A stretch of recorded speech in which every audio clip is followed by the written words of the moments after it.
OK, alors ce matin, on vient de voir un témoignage en quelque sorte, même si on n'avait pas le témoignage textuel de baptême. Mais à un coup qu'on a été baptisé, on encourage les gens baptisés à devenir membres de l'Église locale. Je vais en parler après les 3 témoignages de Rudolph, Ruth, puis c'est-à-dire Philidor, Ruth, puis Rudolph. Je vais parler un petit peu de ça, de la notion de membership, mais fait que ça fait quasiment le tour là, matin. Alors, Philidor, tu veux venir nous donner ton témoignage pour devenir membre. Alors, à notre réunion de membres, le 16 mars, on va voter. Alors, écoutez bien, parce que vous devez voter le 16 mars, les membres. Si vous avez des hésitations, c'est le temps d'y penser.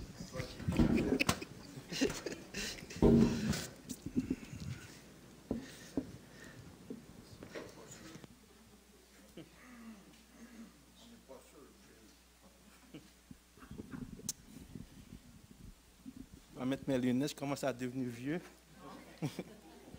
Ah. Bon, le pasteur a dit d'abréger, j'ai abrégé, réabrégé encore. Fait que on va essayer de faire ça le plus vite que possible. Donc mon nom c'est Jean-Baptiste Philidor. Donc je suis né dans une famille de religion catholique. Vers l'âge de 4 ans, j'ai eu une tragédie familiale. Ma mère est décédée, puis ça m'a rendu triste. J'avais un grand vide au fond du cœur. Puis mon père a déménagé, on avait une belle-mère, donc 3 enfants. Puis après, vers l'âge de 7 ans, encore un autre redéménagement avec une autre belle-mère, vous comprenez l'histoire. Mais elle était quand même assez aisée, donc j'ai dû profiter. J'ai eu une très bonne éducation chrétienne. J'allais dans une école qu'on appelle Don Bosco de Pétionville jusqu'à l'âge de 15 ans. Après cela, vers l'âge de 15 ans, mon père a fait une demande pour que je puisse venir résider au Canada, qui ont accepté. Donc c'est fait comme une deuxième étape dans ma vie. Arrivé au Canada, j'ai pu constater qu'il y avait une déchéance spirituelle de ma famille, des personnes qui étaient, disons dit, religieux, donc ils allaient quand même à chaque dimanche à la messe. Ils s'étaient rendus maintenant une fois par année pour Noël, messe de Noël. C'était vraiment un bel prétexte pour moi pour ne plus aller à l'église, sauf que j'en avais besoin. J'ai été à l'oratoire de Saint-Joseph pour prier le frère André, pas toi, pour prier le frère André de me donner quelques cadeaux, ou bien si j'avais besoin du travail. Donc, c'était comme ça. J'utilisais Dieu pour mes besoins personnels, disons. Vers l'âge de 18 ans, mon père, qui était comme un homme d'affaires, il n'a pas pu s'adapter ici au Canada avec le climat, puis avec les règles ou les lois du business ici. Il a voulu rentrer en Haïti, donc j'avais juste 3 ans ici, puis ça me faisait mal, ça me faisait très mal, puis, parce que moi j'étais quand même assez autonome. Je travaillais depuis l'âge de 16 ans, j'allais à l'école, mais quand même, le loyer, il payait, la nourriture, bon. Puis j'étais fâché, je n'étais pas trop content, j'étais très fâché. J'avais une sorte de rébellion qui est montée dans mon cœur. Si je dis, moi qui veux étudier, qui est comme un bon enfant, puis qui fait tout pour réussir, pour avoir un diplôme, puis tu ne peux pas rester quelques années pour me soutenir. Je me suis trouvé juste à mes yeux, mes propres yeux.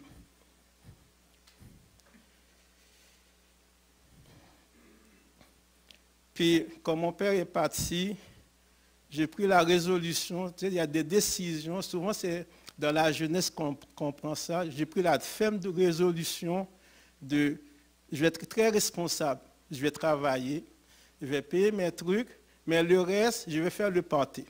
Je suis un homme de party. Du lundi jusqu'à lundi, j'étais dans une discothèque. J'ai payé toutes mes affaires, je mangeais. Le reste, là, c'était la fête. C'était la résolution de ma rébellion, de ma propre justice. Vers l'âge de 21 ans, je vais avec des 3 points de suspension, bien sûr, c'est abrégé. Vers l'âge de 21 ans, j'avais toujours une sorte de résolution à la fin de l'année pour faire une résolution. Puis, il y a des questions qui ont commencé à me trotter l'esprit. Qui suis-je? J'avais pris des cours de philosophie, des cours d'évolution. J'étais même rendu dans le New Age, la mémorisation, la concentration, etc. Je cherchais. Je voulais toujours justifier mon péché en allant plus loin dans d'autres sortes de choses. Puis, là, la question vient me poser, qui suis-je? Pourquoi je suis sur cette terre? Si je meurs maintenant, où je m'en vais? C'est ainsi que j'avais le livre, la Bible. J'avais une copie de la Bible. Je connaissais juste le psaume 23 et le psaume 34 par cœur. Mais il y a une parole qui m'a dit, va dans l'évangile.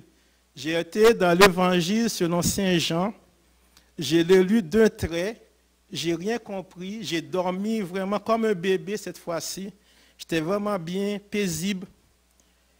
Mais une idée qui est venue dans mon esprit qui dit, il y a quelqu'un qui a payé le prix. Je me sentais léger. Le lendemain, le voisin qui savait, j'habitais avec 2 compagnons qui savaient qu'on était des fêtards, il vient cogner à la porte, puis moi, il sait très bien que je vais dire non. Il vient vers moi, puis il me dit, veux-tu aller à l'église avec moi? J'ai dit oui. Ben, il était surpris, il dit non. Il répète, je dis oui. Là, j'y vais avec lui, puis le même dimanche, il y avait un missionnaire qui passait, puis qui a prêché les 2 larrons et Jésus.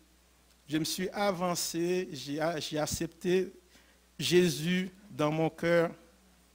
C'était vraiment la plus belle journée de ma vie. Les oiseaux chantaient, je voulais chanter avec les oiseaux, c'était les oiseaux de Dieu. Les gens étaient les gens de Dieu. J'avais une autre façon de voir les gens. Je voulais que tout le monde puisse écouter, puisse voir, puisse entendre ce Dieu merveilleux qui m'a sauvé de mes souillures, de mes péchés, qui m'a lavé et qui a permis que je sois un homme nouveau. Je voulais que les gens puissent entendre cette parole-là. C'est ainsi que j'ai été à l'Oratoire Baptiste Française, dont j'ai rencontré M. Georges, Mme Immacula. J'étais dans la jeunesse, une jeunesse qui était très dynamique. J'ai été baptisé en 1993 par le pasteur Georges-Emmanuel Pierre.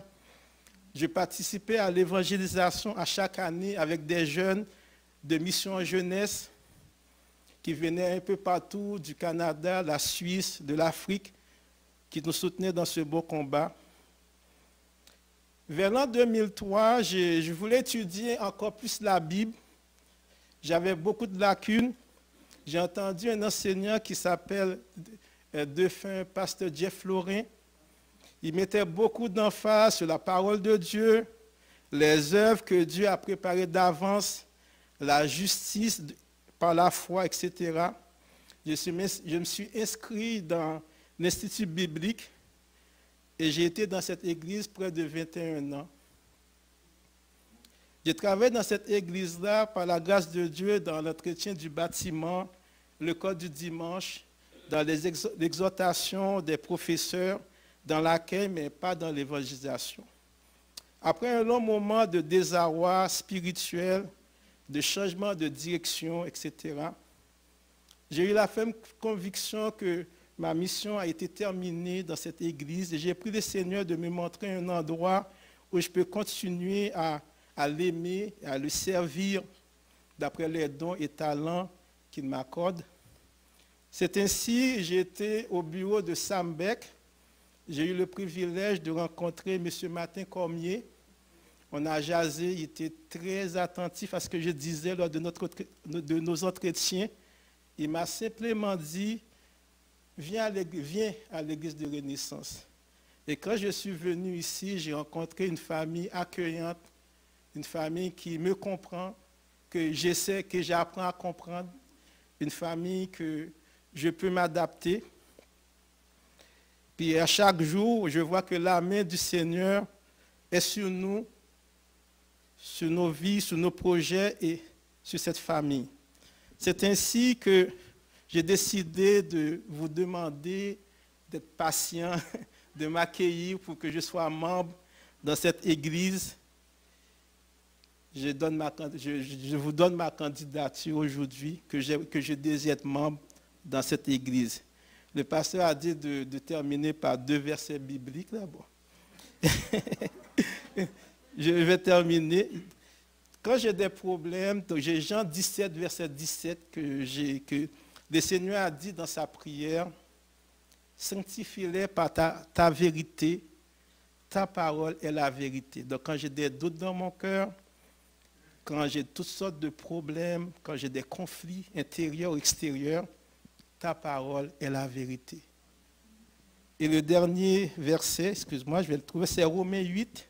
Je ne l'avais pas écrit, je vais le trouver. Romains 8, je pense. Je vais juste lire, puis ça va être fini. Excuse-moi. OK. Oui, c'est Romains 8, 28 en descendant qui dit « Nous savons du reste que toute chose concourt au bien de ceux qui aiment Dieu, de ceux qui sont appelés selon son dessein. Car ceux qu'il a connus d'avance, il les a aussi prédestinés à être semblables à l'image de son Fils, afin que son Fils fût le premier-né entre plusieurs frères. Et ceux qu'il a prédestinés, il les a aussi appelés, et ceux qu'il a appelés, il les a aussi justifiés, et ceux qu'il a justifiés, il les a aussi glorifiés. Que dirons-nous donc à l'égard de ces choses? Si Dieu est pour nous, qui sera contre nous? Lui qui n'a point épargné son propre Fils, mais qui l'a livré pour nous tous, comment ne nous donnera-t-il pas aussi toutes choses avec lui? Qui accusera les élus de Dieu? C'est Dieu qui justifie. Qui les condamnera? Christ est mort, bien plus. Il est ressuscité, il est à la droite de Dieu, et il intercède pour nous. Qui nous séparera de l'amour de Christ? Sera-ce la tribulation, ou l'angoisse, ou la persécution, ou la faim, ou la nudité, ou le péril, ou l'épée?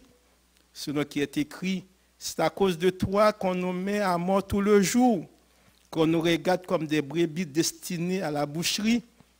Mais dans toutes ces choses, nous sommes plus que vainqueurs par celui qui nous a aimés. Car j'ai l'assurance que ni la mort, ni la vie, ni les anges, ni les dominations, ni les choses présentes, ni les choses à venir, ni les puissances, ni la hauteur, ni la profondeur, ni aucune autre créature ne pourra nous séparer de l'amour de Dieu manifesté en Jésus-Christ notre Seigneur. Que le Seigneur vous bénisse.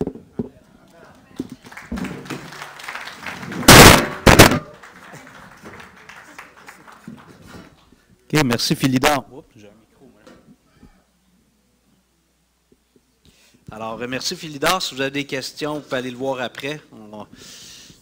Si vous trouvez qu'il y a des choses douteuses ou...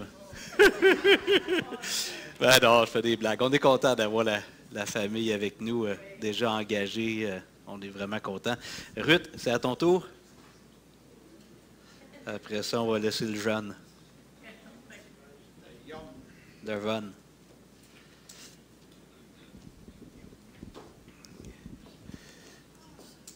Il faut mettre le micro assez proche. Okay.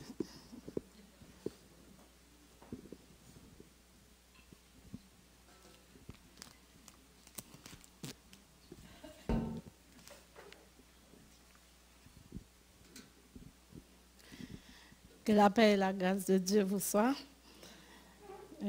On me nomme Ruth Pélis, mariée à Philidor Jean-Baptiste, le 27 juillet 2007. Je vais juste lire mon témoignage. Nous avons 5 enfants. Je suis née en Haïti, à Saint-Louis-du-Sud, dans le département du Sud. Élevée à Guichard, je tiens à le dire parce que ça fait une coïncidence. C'est une localité en Haïti qui s'appelle Guichard. Fait que jusqu'à mes 18 ans, mais mes parents sont chrétiens et mon père est pasteur en retraite de la MEBSH. Je suis née le 21 décembre 1975, deuxième de la famille de 4 enfants.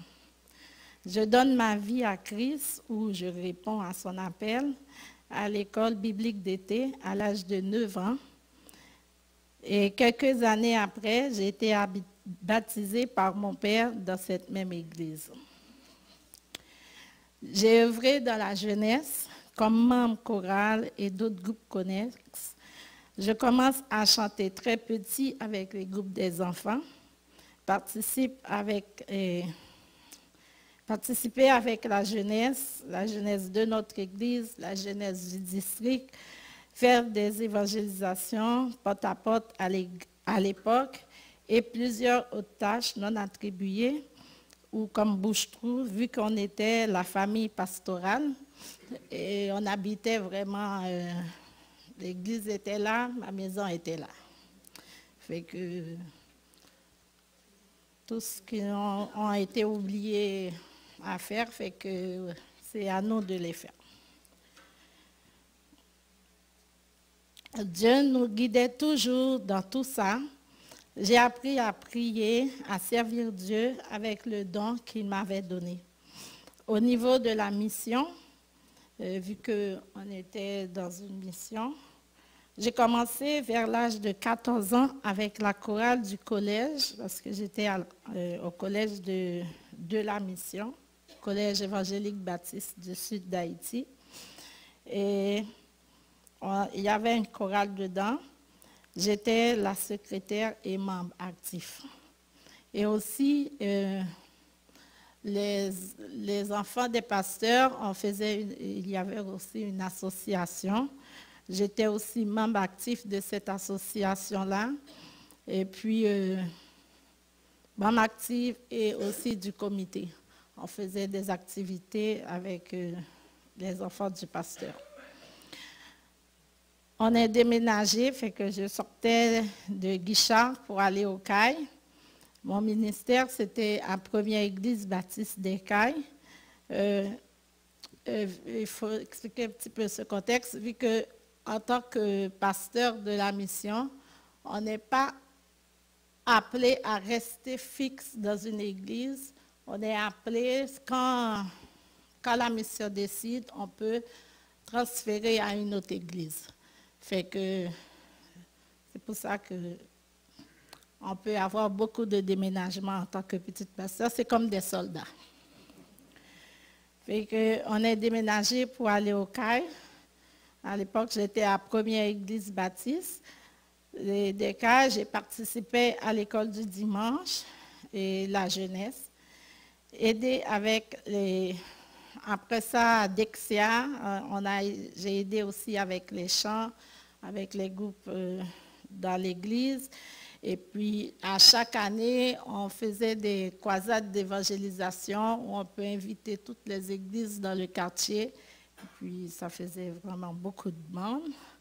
Fait que dans cette croisade-là, organisée par mon père, je faisais toujours partie de l'équipe des chantes jusqu'à mon départ pour le Canada. Il faut dire à cette époque-là, pour m'adresser à un adulte, j'étais vraiment très timide. Quand j'étais petit, je me rappelle même, je me cachais de mes professeurs. Fait que j'étais renfermée sur moi-même. Mais Dieu fait toujours, quand je suis sur la pupitre, comme je suis là maintenant, et c'est ça, pour chanter ou pour diriger, j'étais bien. Et c'est le don que Dieu m'a donné. Et je les remercie pour cela. En arrivant au Canada pour mes études universitaires, les démarches ont été un peu longues. Je voulais venir à tout prix, fait que j'ai prié beaucoup. tout en promettant à Dieu que je vais le servir. Au début, tout a été bien. J'étais à l'église nazaréenne de Saint-Michel, œuvrant dans la jeunesse comme chante et membre actif. Il y avait un problème dans ma famille. Tout à coup, par la suite, vu que j'étais aussi à l'université, fait que je sortais avec quelqu'un qui était inconverti, qui ne connaissait pas Dieu. Pourtant, je connaissais la parole, mais je ne l'ai pas mis en pratique, car j'ai laissé les épreuves prendre le dessus de la parole. J'ai arrêté de participer à une assemblée chrétienne. Pendant 1 ou 2 ans, j'étais chez nous, vivant dans un état de honte, de peur, poser des questions. Et puis aussi, j'ai dit, si Jésus-Christ est de retour, où irai-je? Est-ce que je vais être au ciel avec lui?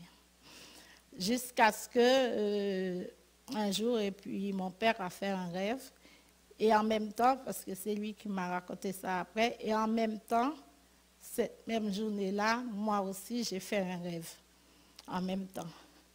C'est que mon père a vu, il est allé me chercher dans un trou qui était vraiment en profondeur. Il était descendu dans ce trou-là pour aller me chercher. Et moi, j'ai fait aussi un rêve, il y avait un gros serpent qui m'enveloppait. J'avais peur du serpent, là, fait que j'ai encore peur. Mais dans ce rêve-là, au début, vu que c'est mon pire cauchemar, fait que j'avais peur. Mais à un moment donné, Dieu m'a donné une force.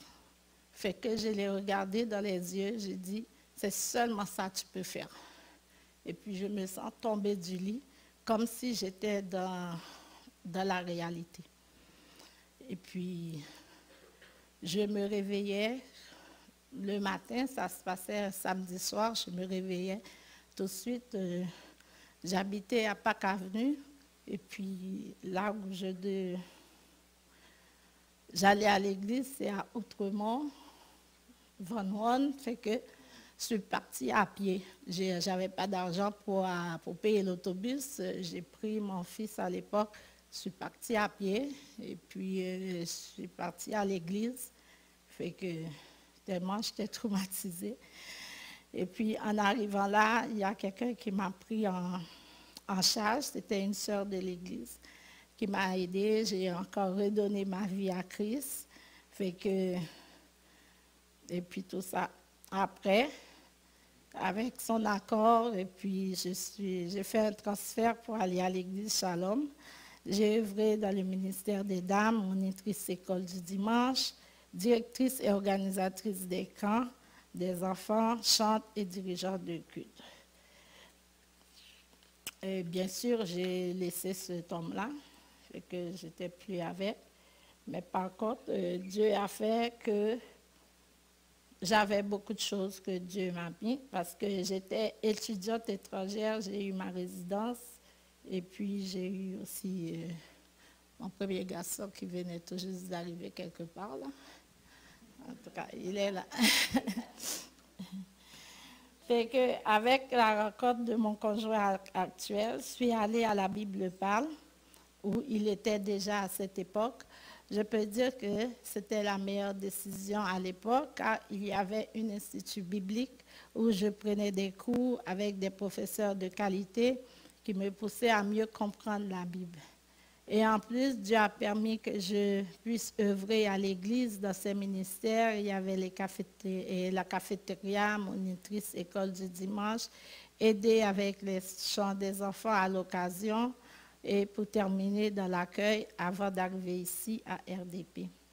Pendant mon parcours, j'ai vu la main de Dieu, j'ai appris à jeûner, à prier, à méditer et surtout à compter sur lui en tout temps et en toute occasion. On a traversé beaucoup d'épreuves et Dieu ne nous a jamais laissés. J'aime chanter, j'aime servir Dieu car il est toute ma vie. Fait que je vous encourage à servir ce Dieu grand, bon et redoutable, selon Deutéronome 10, versets 12 à 13. Et si dans l'Assemblée, il y a quelqu'un qui ne connaissait pas Dieu ou quelqu'un qui nous écoute à Internet aussi, qui connaît pas ce Dieu grand et bon là, et qui nous aime tellement, selon Jean 3,16, c'est le moment de faire la paix avec lui. Quelqu'un sur qui on peut compter, on peut l'appeler n'importe où et n'importe quand. Il y aura toujours des problèmes, mais il est là. Fait que je vous laisse avec un chant que j'aime chanter. C'est Christ est ma seule fondation. Je pense que c'est tout.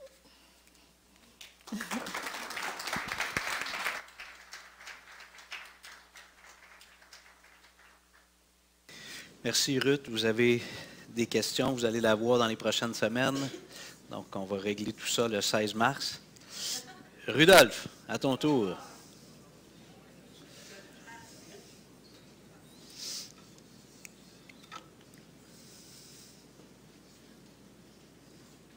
Juste le tenir assez proche. Okay.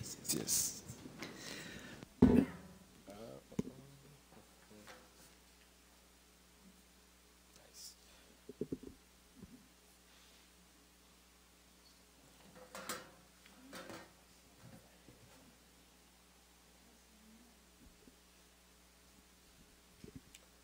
Alors, bonjour, bonjour.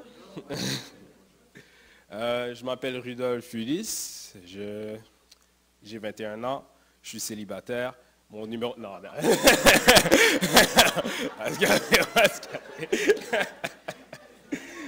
Ah, non, non.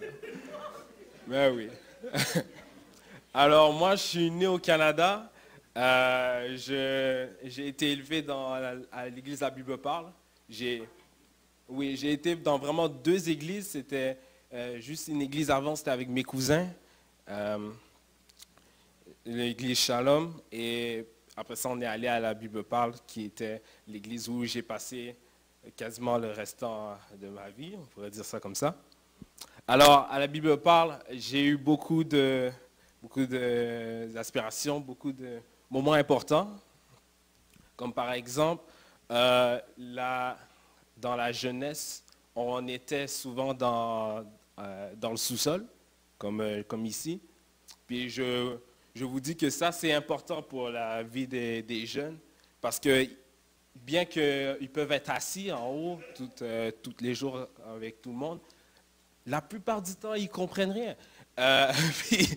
Puis c'est vraiment différent d'avoir une expérience interactive avec les jeunes où ils peuvent bouger, faire des petits collages, faire des petits trucs comme ça et avoir la parole de Dieu en même temps.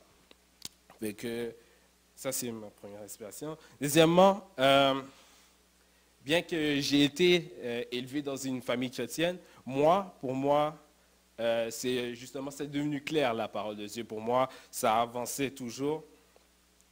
Je savais que Jésus nous sauve, c'est lui qui nous sauve, peu importe les bonnes œuvres qu'on fait, peu importe les bonnes choses qu'on fait pour ce monde, on a besoin de Jésus pour être sauvé. Ça, j'ai toujours compris ce message-là, mais je ne l'ai pas suivi.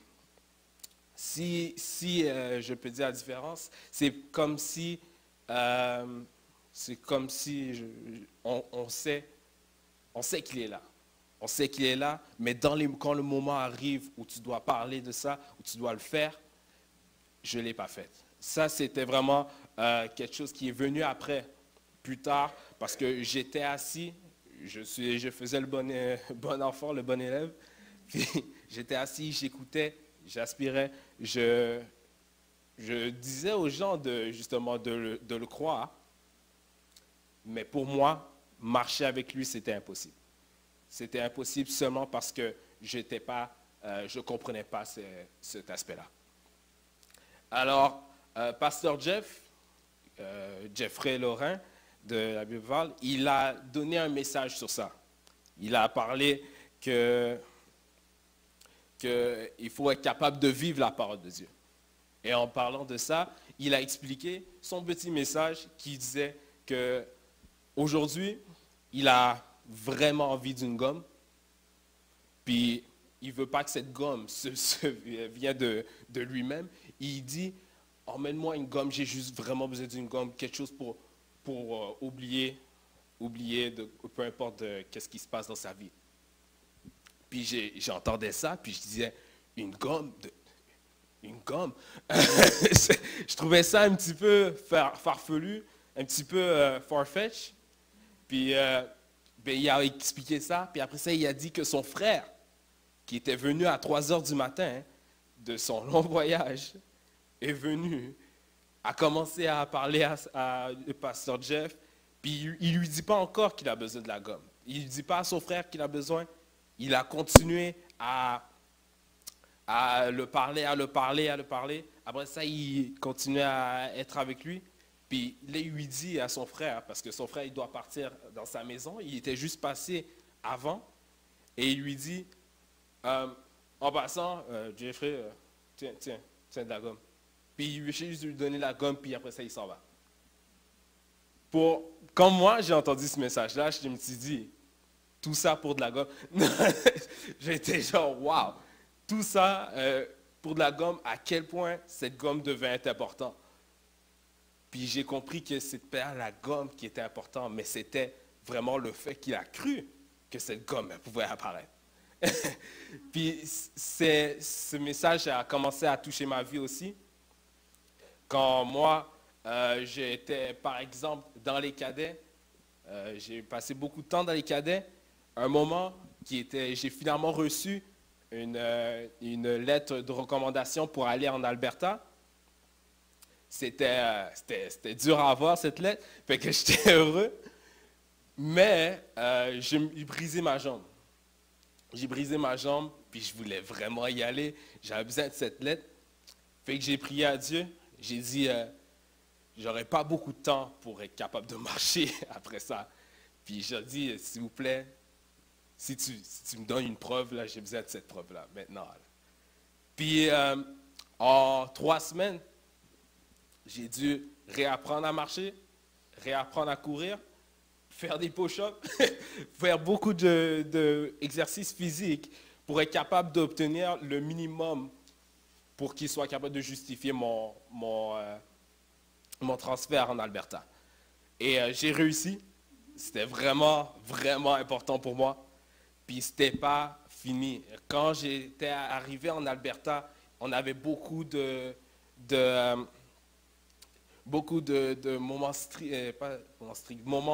moments chauds dans ce truc-là. Comme par exemple, on faisait du multi-pitch, qui était de l'escalade attachés un ensemble. Dans ce moment-là, je montais, puis il y a une pierre qui est littéralement brisée sur ma jambe. Fait que je me tenais à une jambe sur le truc. Il y a un autre moment où j'étais coincé en dessous d'un canot dans une rivière. Ouais, ça avance. C'est un moment que j'ai été coincé en dessous d'un canot dans une rivière. Puis c'est des moments vraiment dangereux, des moments vraiment que à chaque fois que ça arrivait, je me disais, je dois retourner chez moi, je ne peux pas continuer ça. Puis c'est en priant que j'ai vraiment dit à Dieu, j'ai besoin de toi, j'ai besoin que tu m'aides à marcher dans cet endroit-là. Puis j'ai réussi. Avec tous ces chemins-là. Puis c'est en faisant ces expériences vraiment qui m'ont marqué ma vie que je suis capable maintenant de juste prier à chaque moment qui arrive, à chaque problème qui arrive, que mon école qui devait être payée, que c'était compliqué à le payer. J'ai prié, j'ai reçu un chèque du gouvernement la journée même que je devais payer mon école, que c'était vraiment ce chèque-là. J'ai dit à mes parents, j'ai dit, regarde le chèque. J'ai prié pour ce chèque. Ce chèque, j'en avais vraiment besoin. Là. Puis c'est vraiment des moments comme ça qui changent ma vie. Moi, qu'est-ce que j'exhorte à faire, c'est vraiment ce que Pasteur Jeff nous a recommandé, que ce n'est pas juste de prier et de croire, mais c'est de marcher avec lui. Le pasteur a demandé 2 versets. Et que je donne 2 versets. Alors, offre, c'est Psaume 50, versets 14 et 15. Offre pour sacrifice à Dieu des actions de grâce et accomplis tes vœux envers le Très-Haut. Et évoque-moi au jour de la détresse, je te délivrerai et tu me glorifieras.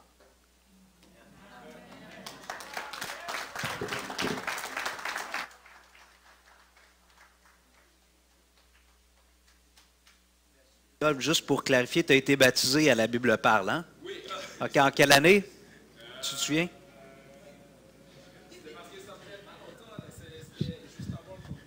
OK, merci. OK, merci beaucoup. Donc, baptisé à la Bible parle. Alors, vous avez des questions pour Rudolph? Vous avez une couple de semaines. La semaine prochaine, on va avoir d'autres témoignages pour d'autres aspirants membres. Merci beaucoup. Alors, on est content de vous avoir avec nous, la famille. Peut-être que ça va inspirer d'autres membres de la famille.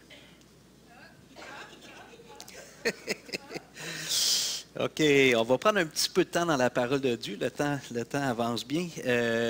Nathalie, André, s'il vous plaît. Bon, juste partager. Merci.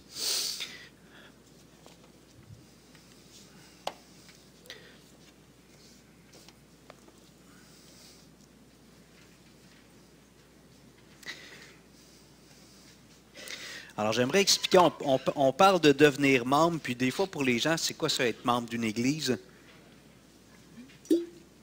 Ah, évidemment, on a un cours de membre, puis on fait plusieurs rencontres, il y a beaucoup de matière, mais je voulais quand même prendre le temps d'expliquer le concept de membership.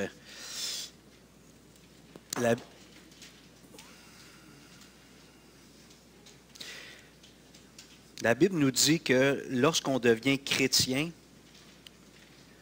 on devient un membre du corps de Christ. Alors, pour ceux qui ont grandi dans la tradition catholique, le corps de Christ, on pense souvent à l'hostie. Chaque fois qu'on entend le corps de Christ, c'est le petit pain rond, le petit bout de truc que les gens prennent pour l'Eucharistie. Mais quand on devient chrétien, on devient un membre du corps de Christ. C'est une métaphore, évidemment. Donc, c'est juste une image, mais une image qui revient dans la Bible, qui est importante. Alors, lorsqu'on se convertit, premièrement, je vais voir 3 points rapidement avec vous. Premièrement, lorsqu'on se convertit à Jésus, on devient une nouvelle création. Alors, si vous voulez regarder dans votre Bible, Jean chapitre 1, versets 12 et 13. Jean chapitre 1, versets 12 et 13. Lorsque l'on place notre foi en Jésus-Christ, on devient une nouvelle création. Pour les gens qui entendent ça, peut-être qu'ils se disent, c'est quoi devenir chrétien? C'est que tu quittes des croyances ou des idées, puis tu adhères à d'autres croyances. Moi, je dirais que toutes les religions, se convertir à une religion, c'est ce que je viens de dire. C'est mettre de côté des croyances, des idées qu'on avait, puis on adhère, on accepte un nouvel ensemble de croyances. Ça, c'est quand quelqu'un se convertit à l'islam, au bouddhisme, à l'hindouisme, au shintoïsme, peu importe, au nouvel âge, quand quelqu'un décide d'adhérer à une nouvelle religion ou à une nouvelle philosophie, c'est un peu ça. Tu mets de côté des idées, tu en acceptes des nouvelles et ça va orienter en partie ta vie. Mais le christianisme biblique, c'est différent de ça. Puis là, peut-être tu m'écoutes, tu vas dire, oh, ils vont tous dire ça. Mais Jésus nous a clairement dit que quand on l'accepte, on devient une nouvelle création. Lorsqu'on accepte Christ dans notre vie, on devient une nouvelle création. Jean 1, versets 12 et 13. Et tous ceux qui l'ont vécu peuvent dire, c'est vrai, je suis devenu une nouvelle création. Je n'ai pas juste changé de groupe religieux. Vraiment, il y a quelque chose en moi qui est arrivé. Je suis devenu un être nouveau. Philidor nous parlait qu'il entendait les oiseaux avant, mais quand il est devenu chrétien, il les entendait d'une autre façon. Et ainsi de suite, il voyait les gens autrement. Jean 1, 12 et 13, mais à tous ceux qui l'ont reçu, ici on nous parle de Jésus, puis étant donné que pas Paul, mais Jean utilise il compare Jésus, ou il le nomme comme étant la parole de Dieu, c'est au féminin, mais on peut le mettre au masculin parce qu'on parle du Fils de Dieu. Mais à tous ceux qui l'ont reçu, à ceux qui croient en son nom, il a donné le pouvoir de devenir enfants de Dieu, lesquels sont nés non du sang, ni de la volonté de la chair, ni de la volonté de l'homme, mais de Dieu. Alors, dès le début de son évangile, Jean nous dit, quand tu ouvres ton cœur à Jésus-Christ, puis que Jésus vient en toi, à tous ceux qui l'ont reçu par la foi, tu deviens un enfant de Dieu. Avant, tu n'étais pas un enfant de Dieu. Des fois, j'entends les gens dire, puis des fois, je vais dans des funérailles ou des événements, des mariages dans la tradition catholique, puis j'ai souvent entendu les prêtres dire que quand on vient au monde, on est enfant de Dieu. C'est faux. Quand on vient au monde, on est une créature de Dieu, mais on n'est pas un enfant de Dieu. Pour devenir un enfant de Dieu, il faut ouvrir notre cœur, comprendre qui est Jésus, ce qu'il a fait, sa mort à la croix, puis quand on l'accueille, on devient un enfant de Dieu. Je suis conscient dans les témoignages, il y a Ruth qui a grandi dans un foyer chrétien, Rudolph aussi. Ce n'est pas toujours évident de dire c'est quand le moment particulier. Puis ça, c'est normal. Mais il y a eu un moment donné dans ton parcours où tu as ouvert ton cœur à Jésus, puis peut-être que ce n'est pas facile, vu que c'est depuis que tu es tout jeune, d'identifier le moment, mais tu es devenu une nouvelle création, c'est sûr et certain. Sinon, si tu n'es pas une nouvelle création, tu n'es pas un enfant de Dieu. Mais ici, la Bible nous dit que lorsqu'on accepte Christ, nous sommes enfants de Dieu. Ensuite, si on va dans Jean 3, on tourne de quelques pages, un passage qui est bien connu chez les chrétiens évangéliques. Oups. Jean 3, je vais sauter les 2 premiers versets, là, juste pour gagner un peu de temps. Jésus parle à Nicodème, un grand théologien juif de l'époque, qui est venu voir Jésus. Et Jésus lui répond, en vérité, je te le dis, si un homme ne naît de nouveau, il ne peut voir le royaume de Dieu. Nicodème lui dit, comment un homme peut-il naître quand il est vieux? Peut-il rentrer dans le ventre de sa mère et renaître? Jésus répondit, en vérité, je te le dis, si un homme ne naît d'eau et d'esprit, il ne peut entrer dans le royaume de Dieu. Ce qui est né de la chair est chair, et ce qui est né de l'esprit est esprit. Jésus est en train de dire à Nicodème, pour être un enfant de Dieu, pour aller au ciel, au paradis, dans le royaume de Dieu après la vie actuelle, tu dois avoir connu 2 naissances. Une naissance qui est charnelle ou qui est physique, ce qui est né de la chair est chair. Si vous êtes ici ce matin et que vous m'écoutez, vous êtes tous nés de la chair. Donc, vous existez alors en tant qu'être humain dans ce monde. Mais Jésus précise, il y a une autre naissance qui est nécessaire. C'est de naître de l'esprit. Et ça revient à ce qu'on vient de lire avant. Quand on ouvre notre cœur à Christ, qu'on accueille Jésus par la foi, nous devenons enfants de Dieu. En d'autres mots, nous naissons de l'esprit. Et c'est ça qui fait qu'on voit les choses différemment. Comme j'ai dit tantôt, quand c'est un cheminement qui est sur plusieurs années, on grandit avec le bagage chrétien dans une famille chrétienne, ce n'est pas toujours évident de tracer le moment puis de mettre une date, puis je le comprends très bien. Pour certains, c'est plus clair, d'autres, c'est moins clair. Mais de toute manière, ta façon de voir le monde, ton existence, Dieu, le monde autour de toi, c'est influencé par l'Esprit de Dieu, l'Esprit de Jésus qui vit en toi. Alors, lorsqu'on accepte Christ, on vit une renaissance, une nouvelle naissance, une naissance qui est spirituelle, non pas physique. Dans 2 Corinthiens 5, verset 17, l'apôtre Paul l'exprime en d'autres mots. 2 Corinthiens 5, 17 et suivant.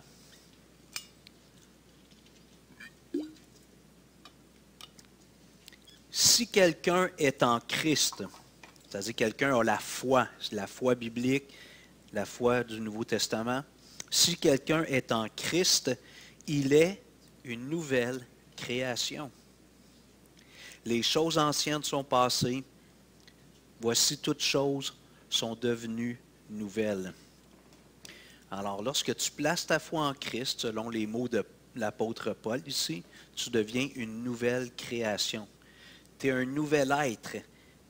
À ce point-ci, c'est une recréation qui est spirituelle. Physiquement, on ne vit pas une métamorphose quand on accepte Christ. Jésus nous a promis que ça allait venir plus tard. Mais intérieurement, il y a un être nouveau en nous. Alors, plusieurs pourraient, on a écouté 3 témoignages ce matin, on serait plusieurs à pouvoir raconter ça, comment on est devenu une nouvelle création.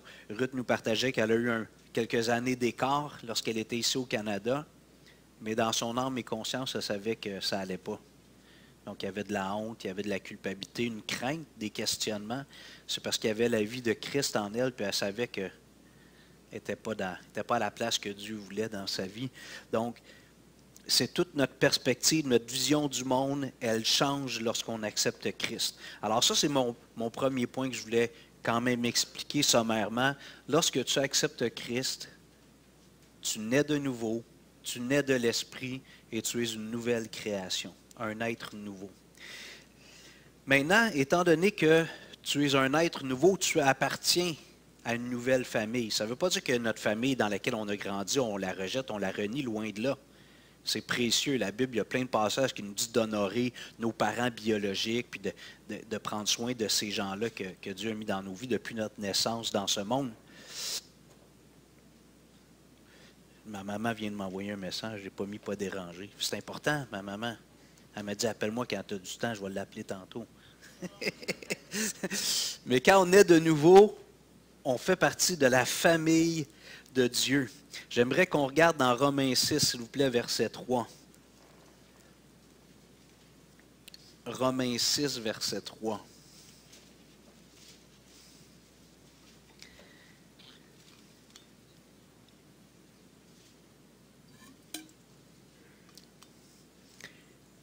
Paul écrit aux chrétiens de Rome, il leur dit « Ignorez-vous que nous tous qui avons été baptisés en Jésus-Christ, ici, il ne parle pas du baptême d'eau, il parle du baptême de l'Esprit, cette vie nouvelle quand l'Esprit de Jésus vient en nous. Ignorez-vous que nous tous qui avons été baptisés en Jésus-Christ, c'est en sa mort que nous avons été baptisés. Vous avez vu tout à l'heure, Pedro et Angela sont rentrés dans l'eau. Lorsqu'on entre dans l'eau, alors on exprime que notre ancienne vie a été crucifié avec Christ. On est baptisé avec Jésus dans sa mort. Nous mourrons à notre ancienne vie. Puis quand on ressort de l'eau, ça exprime cette renaissance dans l'union avec Christ, dans sa résurrection, sa vie nouvelle.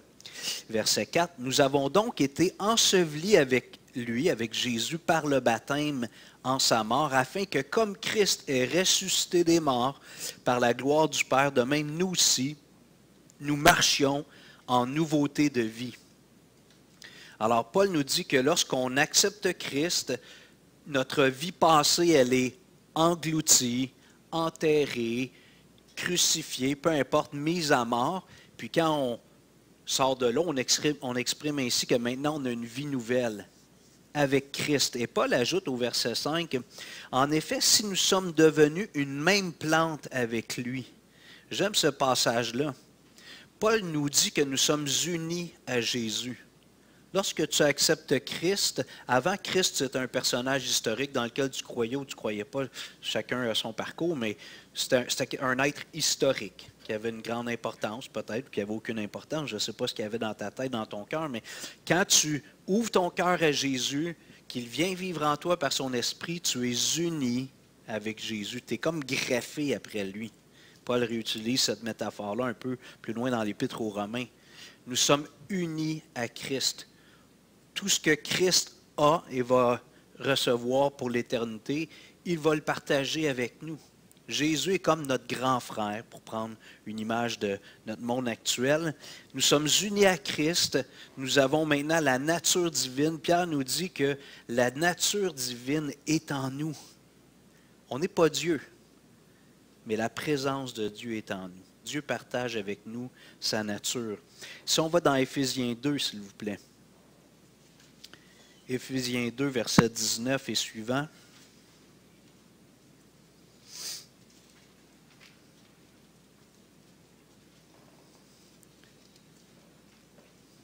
L'apôtre Paul écrit Éphésiens 2, 19, « Ainsi donc, vous n'êtes plus des étrangers, ni des gens du dehors, mais vous êtes concitoyens des saints, gens de la maison de Dieu.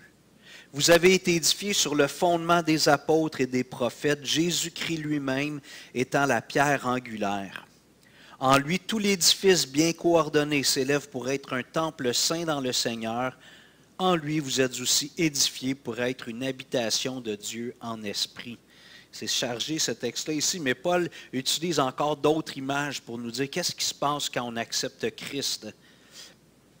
Paul nous dit ici qu'on fait partie de la maison de Dieu. Le concept de maison, c'est plus l'idée d'un foyer, une maisonnée, c'est la famille.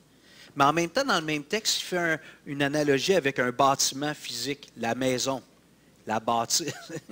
Alors, il dit, quand tu viens à Christ, quand tu ouvres ton cœur à Jésus, tu fais partie de la maisonnée, du foyer, de la famille de Dieu. Et en plus, tu fais partie de cet édifice spirituel, comme une maison ou un temple, où Dieu habite en esprit. Donc, lorsqu'on devient chrétien, on est membre de la famille de Dieu. Donc, si je regarde ici dans la salle, il y en a plusieurs qui sont mes frères et sœurs en Christ. Des fois, les gens disent, pourquoi vous appelez mon frère, ma sœur? Ben, c'est parce qu'on est réellement frères et sœurs en Jésus-Christ. On a le même Père. Ce n'est pas une naissance physique, donc il n'y a pas besoin d'une mère pour procréer. Mais on fait partie de la famille de Dieu et tous les chrétiens qui ont accepté Christ sont mes frères et mes sœurs en Jésus. C'est une nouvelle famille. J'ai encore ma famille biologique, des bonnes relations avec chacun d'entre eux. Mais j'ai une famille spirituelle. Je suis un membre de la famille de Dieu. Et pour revenir sur la deuxième image que Paul nous dit, c'est comme si chacun d'entre nous, si on prend ce que Pierre nous dit dans 1 Pierre 2, on est comme une pierre dans un édifice. Chacun d'entre nous, on est une pierre qui forme un édifice. Cet édifice-là, c'est un temple spirituel, et Dieu habite dans le temple. Jésus a dit, là où 2 ou 3 sont réunis en mon nom, je suis au milieu d'eux. Donc, c'est quelque chose qui est comme toujours en mouvement. Ce n'est pas un lieu physique. Dans 1 Corinthiens 12, verset 12, après Éphésiens, non, avant Éphésiens, 1 Corinthiens 12, verset 12. J'arrive bientôt au concept de membre, tel qu'on en parle un peu ce matin avec les témoignages de Philidor, Ruth puis Rudolphe. 1 Corinthiens 12, 12. Car comme le corps est un et a plusieurs membres, et comme tous les membres du corps, malgré leur nombre, ne forment qu'un seul corps, ainsi en est-il de Christ. Nous avons tous en effet été baptisés dans un seul esprit pour former un seul corps, soit juifs, soit grecs, soit esclaves, soit libres, et nous avons tous été abreuvés d'un seul esprit. Paul nous dit ici que lorsqu'on accepte Christ, qu'on est baptisé du Saint-Esprit, qu'on reçoit le Saint-Esprit, on devient un membre du corps de Christ. C'est comme si Jésus avait un corps, la tête qui est Jésus est retournée au ciel avec le Père, mais sur la terre actuellement, l'expression physique ou visible de Jésus, c'est l'ensemble des chrétiens. Et chacun d'entre nous, on a un membre. Puis Paul continue, si on continue à lire le texte, il dit, il y en a un qui est comme une oreille, l'autre le nez, puis ainsi de suite. C'est une métaphore, puis évidemment, le corps a des membres, un nombre à peu près illimité. Mais lorsqu'on devient chrétien, on fait partie du corps de Christ. On est tous un membre. On n'a pas essayé de deviner quel membre on est. Ce n'est pas ça qui est important. C'est de comprendre qu'on fait partie de ce corps-là, uni. Et quand le corps va bien et est en santé, bien, tous les membres ont leur fonction. Tous les membres ont un rôle. Alors, j'arrive avec le terme de membre. Parce que souvent, quand on fait le cours de préparation de membres, les gens disent « Oui, mais Hugo, je ne vois pas ça, tu sais, voter, puis cette idée-là de corporation religieuse, d'organisme reconnu par le gouvernement. » J'y arrive bientôt, mais on doit partir avec le fait que quand on devient chrétien, on est automatiquement greffé à une famille spirituelle. Et pour que mes relations avec mes frères et sœurs soient réelles, comme disait Rudolphe, pas juste croire, mais de vivre, il faut que je sois en interaction avec eux. Si je dis que vous êtes mes frères et sœurs, mais que je ne viens jamais à l'église, que je ne suis pas en interaction avec vous, c'est un petit peu hypocrite ou non authentique, mon affirmation. L'apôtre Jean nous dit, si quelqu'un dit « j'aime Dieu », écoutez bien ça, c'est l'apôtre de l'amour qui écrit ça. Si quelqu'un dit « j'aime Dieu » et qu'il haïsse son frère, en parlant de son frère et sa sœur dans la foi, c'est un menteur. Si tu dis « j'aime Dieu » mais j'haïs les chrétiens, les autres chrétiens, je n'ai pas le goût d'être avec eux, la Bible nous dit que tu es un menteur. Car celui qui n'aime pas son frère qu'il voit, comment peut-il aimer Dieu qu'il ne voit pas? Chaque chrétien est un membre du corps de Christ. Alors, si je ne suis pas capable d'aimer mes frères et sœurs en Jésus, puis que je dis que j'aime Dieu, il y a beaucoup de gens qui font ça aujourd'hui, malheureusement. Avec l'Internet, c'est facile d'écouter les meilleurs prédicateurs au monde, les meilleurs groupes de louanges au monde. C'est disponible en ligne. Exactement. Mais l'affaire, c'est comment tu vas aimer ces gens-là à travers un écran interposé. Puis si tu dis, ben, on se connecte, puis on se parle après, puis zoom, puis machin. OK, mais si à un moment donné, la personne a besoin d'une ride pour aller à l'hôpital, comment tu vas faire ça par Internet? Vous comprenez? Là, c'est des petits exemples, on pourrait en prendre plusieurs autres. Un drone, ouais, t'envoies le drone. Mais vous comprenez? La Bible nous dit, si tu dis que tu aimes Dieu, tu es un chrétien, mais que tu n'es pas en interaction avec un groupe de chrétiens sur une base régulière, comme une famille, tu es menteur. Ne viens pas dire que tu aimes Dieu. Je trouve que ce passage-là est incisif, mais il y en a qui ont besoin de l'entendre. Si tu dis, moi j'ai la foi en Jésus, je suis sauvé, je suis un enfant de Dieu, mais je n'ai pas besoin d'aller à l'Église. Puis souvent, les gens vont dire ça, ils vont dire, il y a trop d'hommerie à l'Église. Il y a trop d'imperfection. C'est vrai. Comment? De l'hommerie, il y a trop d'hommerie. Ça, c'est des choses, tu sais, on se dit chrétien puis spirituel, mais j'entends qu'il y a des chicanes puis des histoires. Mais la Bible est claire. Si tu n'es pas capable d'aimer ton frère et ta sœur que tu vois qui est imparfait, Dieu le sait, ça. Quand Jésus a dit qu'on allait être des enfants de Dieu, puis tout ça, il le savait. Si tu n'es pas capable d'aimer ton frère et ta sœur que tu vois, puis que tu dis que tu aimes Dieu, selon les Écritures, tu es menteur. C'est pas vrai ce que tu dis. Mentiroso? Mentiroso. OK, je termine en quelques minutes. Alors, on voit dans la Bible, j'espère que vous êtes convaincus que quand on se convertit, on devient un membre de la famille de Dieu. On est un membre du corps de Christ. Maintenant, c'est quoi cette histoire-là de devenir membre puis qu'on va voter pour eux le 16 mars? J'explique en quelques minutes. Quelqu'un a dit, je ne me souviens pas c'est quel théologien, je me demande si ce n'est pas Jean Calvin, mais quelqu'un a dit l'histoire de l'Église depuis 2000 ans, depuis que Jésus est venu sur la terre jusqu'à aujourd'hui, il dit c'est une histoire de contextualisation réussie. C'est-à-dire que tu peux avoir une entreprise, puis ça fonctionne bien dans ta ville, ta province, les gens aiment ton produit, ce que tu offres, mais tu emmènes ça dans un autre pays, ils ne comprennent rien, ça ne marche pas, ta business ne pogne pas, tu es obligé de revenir. Le père de Philidor a connu ça, sa business n'allait pas bien au Québec. Je ne sais pas c'était quoi sa business, mais il est retourné en Haïti, là-bas il faisait des bonnes affaires. Mais l'Église, c'est-à-dire les chrétiens, tous ceux qui ont la foi en Jésus, il y en a partout dans le monde. Il y a des couleurs, des saveurs différentes, les églises. Hein?